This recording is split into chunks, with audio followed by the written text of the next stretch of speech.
Topic जैसे बोले थे वही है डायरेक्ट और इनडायरेक्ट स्पीच। ठीक है, कभी कभी लगता है बहुत कॉम्प्लिकेटेड है, लेकिन अगर थोड़ा ध्यान दीजिएगा तो बहुत इजी है। लेकिन इसके लिए आपका सबसे ज़्यादा इम्पोर्टेंट वो है टेंस आपका क्लियर होना। अगर टेंस क्लियर नहीं है तो डायरेक्ट इनडायरेक्ट क्लियर नहीं होगा, क्योंकि हम लोग इसको टेंस की मदद से ही बनाते हैं। तो बेसिक सा रूल है कि आपको डायरेक्ट इनडायरेक्ट करने से पहले क्या जरूरी होना चाहिए?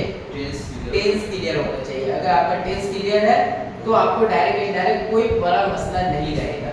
अब देखो डायरेक्ट इनडायरेक्ट क्या है, अगर इसको सीधे लफ्जों में कहा जाए तो हम लोग बात दो तरह से करते हैं। ठीक है, एक तो हमको जिनको कहना है हम उनको डायरेक्ट बोल देते हैं। जैसे फॉर एग्जांपल अभी हमको कैफ को कुछ कहना है, कैफ कहिए एग्जाम के लिए ऑल द बेस्ट। ठीक है, अब हम कहने में यही बात कहने में कैफ अगर आपको बोलता है, यानी कि मेरी बात, जैसे कि कैफ आप जाके आयान को या नसीर को दोनों में से किसी को ही बोल देना। ठीक है, तो आप क्या बोलोगे? ऑल द बेस्ट कैसे बोलोगे?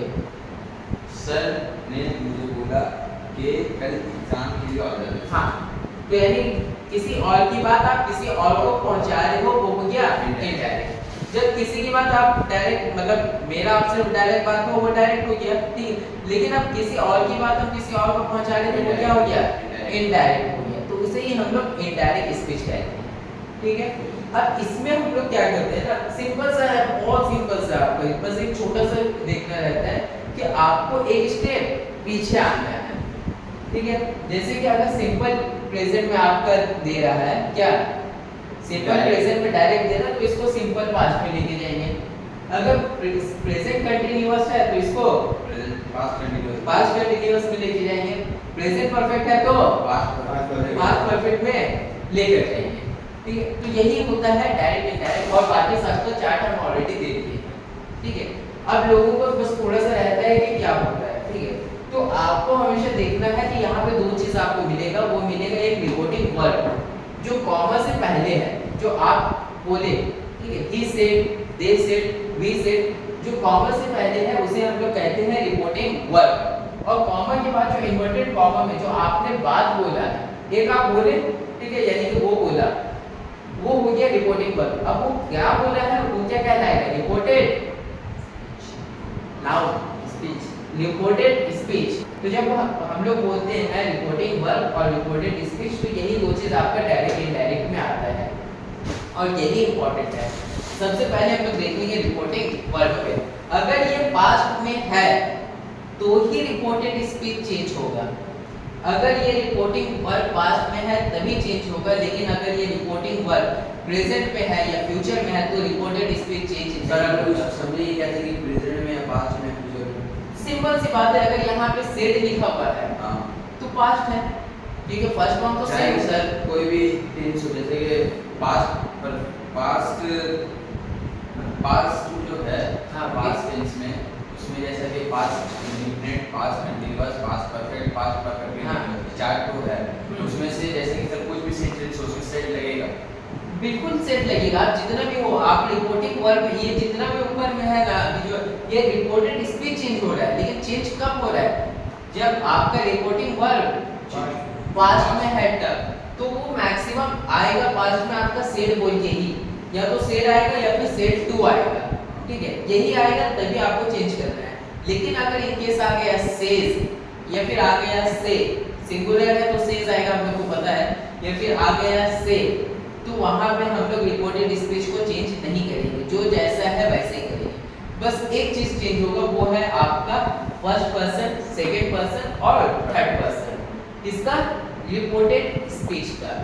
ठीक है, हम बता चुके हैं ऑलरेडी कि हम लोग किस हिसाब से मतलब चलते हैं। जैसे कि मान लो कि फर्स्ट पर्सन यानी कि आई या यू, वी, आई और वी को हम लोग हमेशा क्या काउंट करते हैं? First person. तो फर्स्ट पर्सन जो है, ठीक है, रिपोर्टेड स्पीच का, वो चेंज होगा सब्जेक्ट से। किसका?